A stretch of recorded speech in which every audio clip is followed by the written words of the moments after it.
প্রবেশ করলেন। নবীজি ঘরের ভিতরে প্রবেশ করে সর্বপ্রথম আম্মা জান আয়েশাকে সালাম দিলেন। নবী ঘরে ঢুকে স্ত্রীকে কি দিলেন?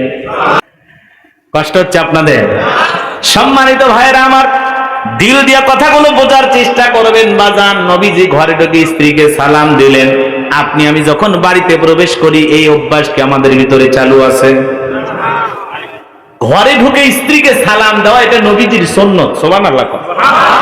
ঘরে ঢুকে কোনো কথা নাই, সর্বপ্রথম স্ত্রীকে সালাম দেবেন। আসসালামু আলাইকুম রহিমা, কেমন আছো সোনা? ঘরের দরজাটা খোলো না, আমি তোমার লিটনের বাপ, তোমার দিওয়ানা। বউ খুশি হয়ে দরজা খুলবে, কথা বলেন ঠিক কিনা?